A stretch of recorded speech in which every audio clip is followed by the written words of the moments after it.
Eu gostaria de ministrar sobre a fé esta noite. Foi a palavra que Deus colocou no meu coração para falar sobre fé. É o elemento mais poderoso da terra. Mais poderoso do que qualquer outro elemento da tabela periódica. Quem gosta de estudar a tabela periódica, né? De química, né? Quem gostava ali no ensino médio, ou quem está agora no ensino médio, era maravilhoso, né? Quando o professor começava a botar aquelas fórmulas de químicas lá, eu ficava pensando, né? Não tem uma aula mais chata do que essa. Mas tem gente que gosta. Se fosse, eu acho que talvez num laboratório, né? Você fazendo coisas mais práticas ali, eu acho que ia ser mais interessante. Agora, você ficar parado com um quadro, escrevendo de giz branco, ou numa lousa branca, escrevendo da caneta preta, falando de fórmula. Qual que... Não tem graça, né? Mas a fé, ela muda tudo na sua história. Uma pessoa pessimista, uma pessoa desanimada, uma pessoa indecisa, ela é transformada através da fé. A fé é aquele elemento que faz uma pessoa apanhar. Quem já assistiu lá o filme do Rocky Balboa, né? Eu já assisti várias vezes, até que fico colocando a música no meu celular de vez em quando, para tocar, né, o toque, que eu acho interessante. Mas quem vê ele apanhando, pá, pá, pá, quase caindo no chão, mas você vê ele permanecendo de pé, ele insistindo, a pessoa que está praticamente derrotada, ele pega e levanta, porque ele tem a fé dentro dele, tem a convicção. A fé é tão poderosa que ela criou o universo, ela criou o mundo. Tudo que existe aqui aconteceu através da fé. Se você tirar o elemento fé, essas paredes tudo cai. O mundo, o chão, vai abrir um buraco. As coisas que a gente come vão sumir. Porque tudo foi criado pela fé. Abre comigo em Hebreus 11, no verso 3. Deixa eu abrir a minha Bíblia, Hebreus 11, 3.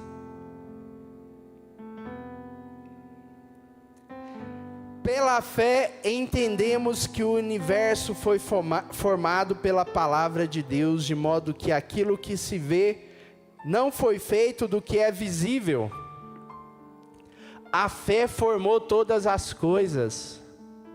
A pessoa, ela faz um projeto, gasta energia naquele projeto, dedica anos de vida a um projeto, e as coisas não acontecem do jeito que ela estava projetando.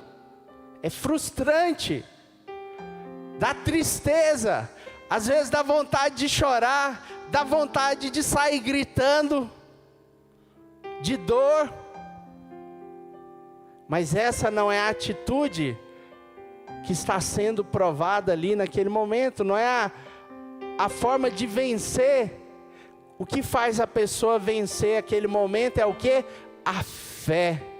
A pessoa que passou todo esse tempo ali, gastou tempo, energia, não aconteceu o que ela estava pensando que iria acontecer, mas de repente ela está tendo a oportunidade de transformar completamente a vida dela, através da fé, através da atitude naquele momento, que vai fazer acontecer muito mais do que ela tem sonhado, projetado, porque ela é governada pela fé. Ela não é governada, por exemplo, pelo medo. Talvez o medo, a dúvida sejam os maiores inimigos da fé. O medo tenta te parar. Eu tenho certeza que quando Davi foi lutar com Golias, o que moveu ele não foi o medo, não foi a dúvida. Naturalmente também não tinha garantia nenhuma que iria dar certo. Então espere isso para você ter decisões na sua vida. Espere que não vai ter garantia nenhuma, não vai ter ali, não é isso? Ah não, tem um contrato, irmão, e tanta gente que quebra contrato. Você tem que fazer as coisas, mais vale a sua sensibilidade espiritual, a sua convicção de fé, do que um papel, um contrato. Aquilo que te direciona. Lógico, você coloca no contrato tudo certinho, redondinho, para você evitar maiores problemas no futuro, para regulamentar, porque o ser humano esquece as coisas. É interessante o contrato, porque o contrato estabelece ali o que vai acontecer no futuro, se as coisas não acontecerem da forma como está sendo projetada. E estabelece também o que cada parte deve fazer. Porque a gente esquece as coisas. Você faz um combinado agora com uma pessoa, você não vai lembrar daqui 2 anos, 1 ano. Tem gente que passa 1 mês, 2 meses, já esqueceu. Mas aí você vai lá e pega o contrato, está escrito. É isso. E aí vai te ajudar a conduzir aquelas questões no futuro. É para facilitar. Não precisa ser um contrato complicado, né? Aqueles contratos de... Uma coisa que me dá raiva, que eu vejo muito contrato. Eu devo ler vários livros por dia, né? O tanto de documento que eu leio todo dia. Mas o que mais me dá raiva é quando o cara bota um contrato de 30 páginas. Eu falo, meu Deus, o que esse cara... Ele quer regulamentar até as vírgulas de não sei o quê. Contrato bom para mim é contrato de 3 páginas. Você bota ali, simples, direto, objetivo. Vamos fazer o certo, agir com boa fé e pronto. É isso, vamos ser produtivo. A fé, ela garante o seu futuro de uma forma que um contrato não garante. Um contrato não tem o poder que a fé tem. Então tem gente que quer garantia, não tem garantia. A sua fé é a garantia. A sua convicção, a sua certeza é a garantia que a sua ação vai resultar na colheita que você está buscando. É a fé que faz essa pessoa que a gente estava falando dela agora, que sofreu ali, que não chegou onde ela queria, mas ela se move de novo pela fé. A fé faz com que todas as células do seu corpo trabalhem para a realização de um milagre. A dúvida, o medo, faz com que todas as células do seu corpo te dirijam para a morte. É por isso que você vê pessoas que vivem com medo, com dúvida, indo para a depressão, piorando, porque elas não se apoiam na fé. É lógico, muitas outras coisas estão envolvidas, como perdoar, agradecer, ser bondoso, várias receitas e ingredientes que Deus coloca na palavra dele. Mas a fé, ela é fundamental. Ela nos tira de um ponto A essa noite e ela está nos colocando no ponto B essa noite. Através da fé você está mudando a sua história essa noite. Através da convicção de que vai acontecer, vai acontecer. Deus poderia querer que nós vivêssemos apenas pelo que estamos vendo. Interessante, né? Porque não tem como a gente ver todas as coisas. Mesmo que o cara fique vendo ali a planta crescer, se ele ficar parado na frente dela, ele não vai ver ela crescendo. Ele tem que dormir. Ele tem que confiar.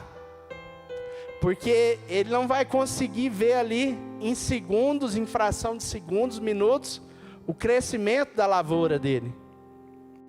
Ele tem que dormir. Ele tem que confiar. E ele tem que se mover na direção. Como assim? Ele tem que preparar tudo para a colheita que ele está querendo. Se ele não arar a terra, se ele não pegar uma boa semente, vou jogar a semente, qualquer semente, em qualquer terra, de qualquer jeito, e eu vou ter a colheita que Deus quer que eu tenha. Não.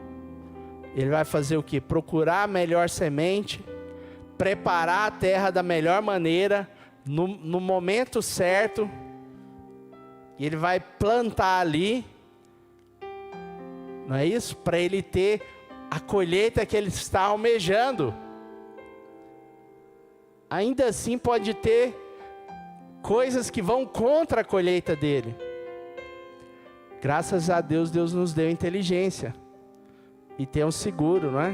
Que aí quando a colheita dá ruim, o empreendedor ali, ele tem um seguro que cobre o prejuízo da colheita. Deus nos dá inteligência.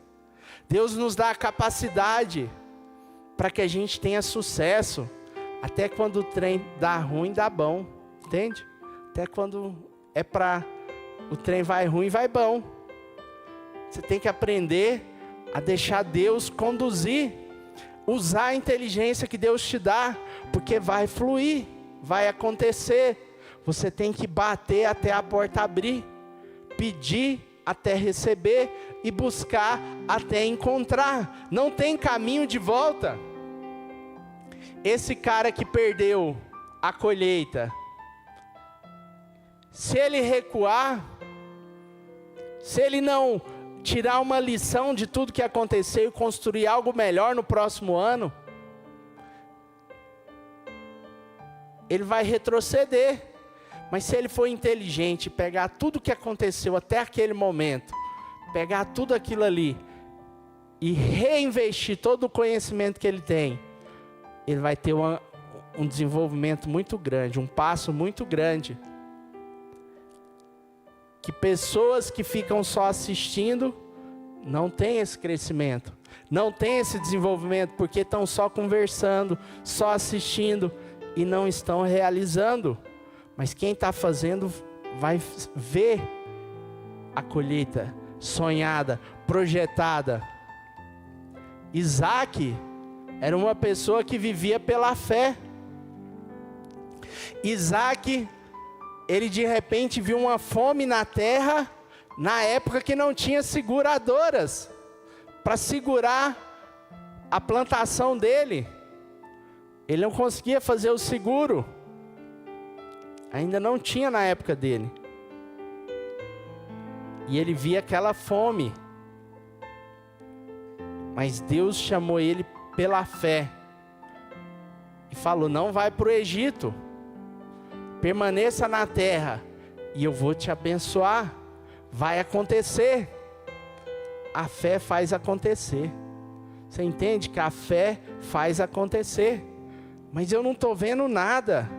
Eu estou vendo fome, eu estou vendo só luta, eu estou vendo só notícias em contrário, eu estou vendo só o negativo, as coisas não estão indo do jeito que eu estou projetando.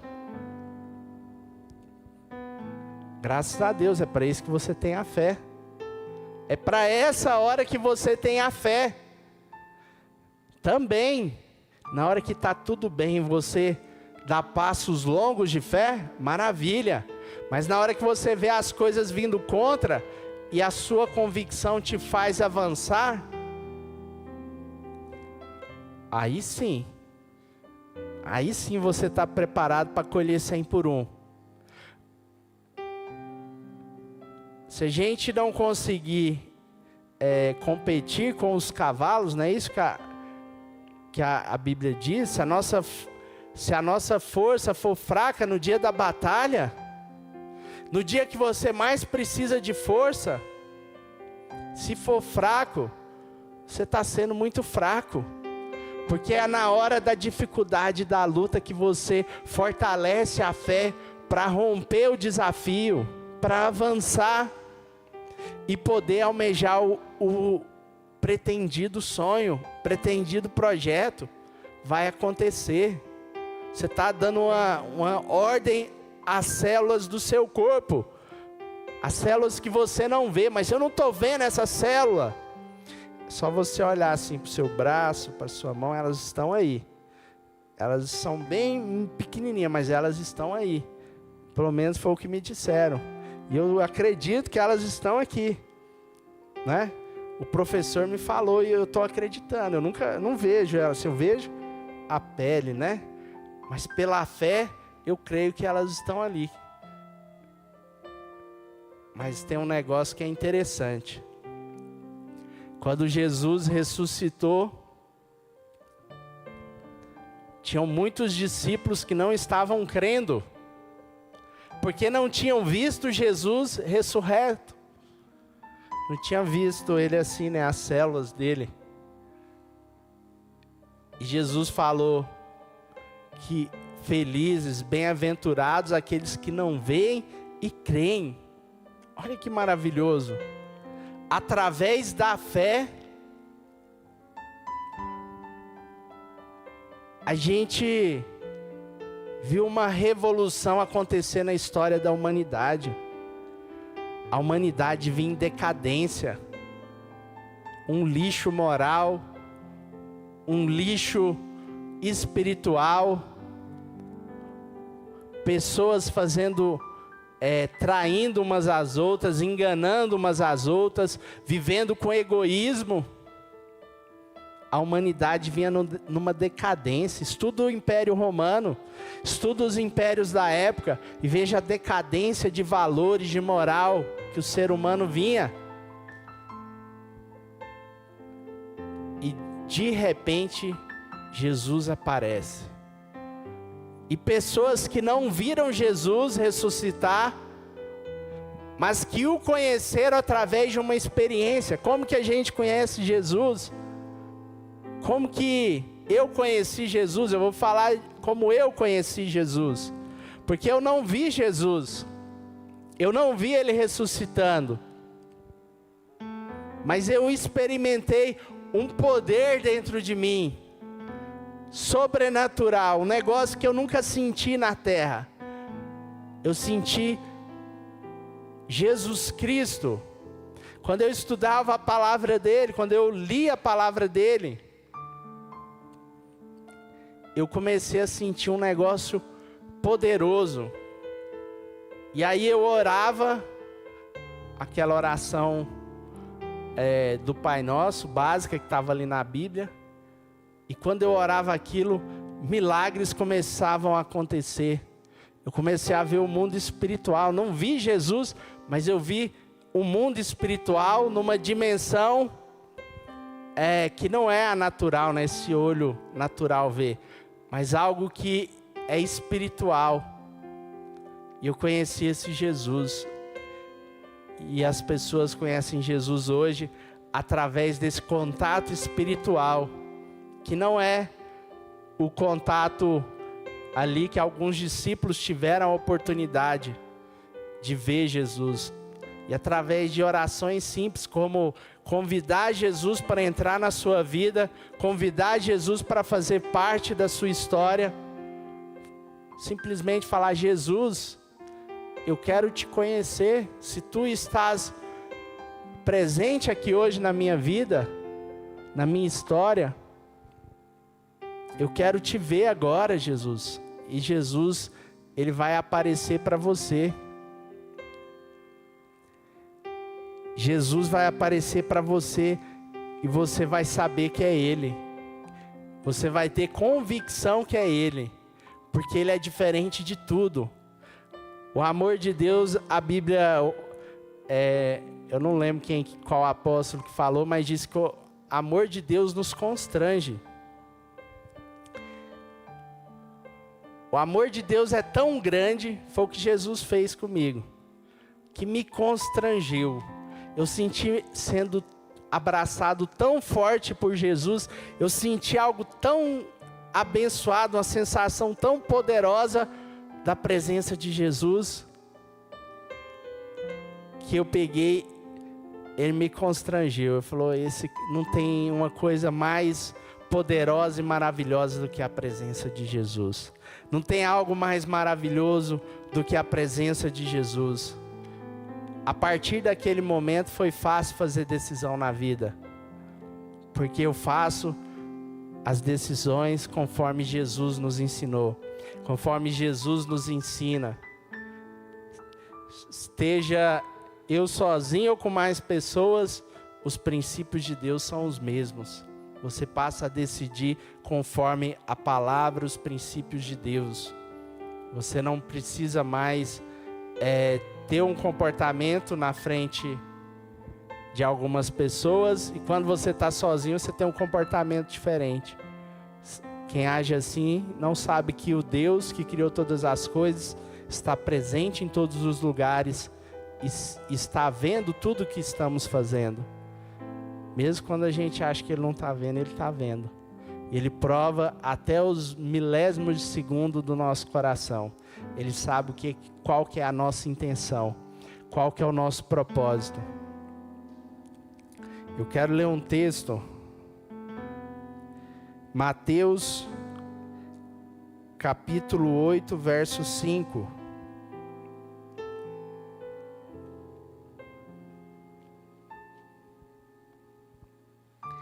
Entrando Jesus em Cafarnaum, dirigiu-se a ele um centurião pedindo-lhe ajuda e disse: Senhor, meu servo está em casa, paralítico em terrível sofrimento. Jesus lhe disse: eu irei curá-lo. Rapaz, se era eu acho que eu ia agarrar o braço de Jesus e falar assim: o Senhor deu uma excelente palavra. Eu não ia soltar enquanto eu não visse esse paralítico andando. Eu acho que eu ia fazer isso, não é? Que a gente gosta de ver a garantia que o trem vai acontecer. Se eu fosse aqui, eu iria pegar no braço desse cara aqui, de Jesus, ia lá. Mas olha o que esse cara fez. Ele falou: Senhor, não mereço receber-te debaixo do meu teto. Tem gente que para ver milagre tem que esperar Jesus vir em pessoa para ele crer e viver um milagre. Jesus quer que você viva um milagre hoje, agora. Ele falou: Senhor, não mereço receber-te debaixo do meu teto, mas dize apenas uma palavra e o meu servo será curado. Pois eu também sou homem sujeito à autoridade, e com soldados sob o meu comando. Olha só, ele via que não era Jesus tocar, não era as células de Jesus que iria fazer as células da outra pessoa restaurar. Interessante, né? A gente vê aqueles filmes que a pessoa tem um machucado e aí de repente reconstitui tudo rapidamente, né? Uns filmes futuristas, né? A pessoa corta ali, restaura rapidamente. E Deus já criou isso, ó, quando criou a gente, né? Eu vi aqui, eu dei um corte feio no meu dedo esses dias, mas foi a faca passou assim, mas foi direto, é afiada. A faca que eu gosto de usar para o churrasco, nossa, mas cortou que foi o filé mignon ficou para um lado e o dedo para o outro. A bispa falou: filé mignon? É filé mignon. Mas aí, olha que mágica, que maravilha, né? Igual nos filmes futuristas, só que Deus já criou no passado. O negócio foi restaurando, passou tanto dia, está restaurando ainda. Mas Deus faz acontecer. Me dize apenas uma palavra e o meu servo será curado, pois eu também sou homem sujeito à autoridade com soldados sobre o meu comando. Diga a um vá e ele vai, e a outro venha e ele vem. Não é isso? Igual o Coronel Edson, né? Seu pai, pastor da Fonte da Vida, que deve estar nos assistindo em Goiânia na Fonte TV. Canal 5, né? Que o culto passa lá de vez em quando, passa aqui em Brasília também. Coronel Edson. E ele pega e dá e fala pro... Ele inclusive diz para mim que a polícia lá tem uma equipe para organizar eventos, né? Para realizar eventos. Que é uma das equipes mais bem preparadas que existem. Então faz eventos gigantescos, como a Marcha para Jesus, que deu aí em torno de 400 mil pessoas em Goiânia, e a polícia estava lá ajudando na organização. Graças a Deus os eventos evangélicos têm menos problema, né? O povo não fica bebendo, né? Álcool, que é aí que dá os problemas. Mas ele fala, vai, e a equipe vai. Ele está tranquilo que vai acontecer. Ao ouvir isso, Jesus admirou-se e disse aos que o seguiam: digo-lhes a verdade, não encontrei em Israel ninguém com tamanha fé. Olha aí, não encontrei ninguém em Israel com tamanha fé. Eu lhes digo que muitos virão do Oriente e do Ocidente e se sentarão à mesa com Abraão, Isaque e Jacó no reino dos céus.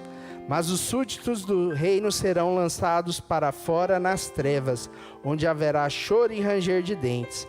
Então Jesus disse ao centurião: vá, como você creu, assim lhe acontecerá.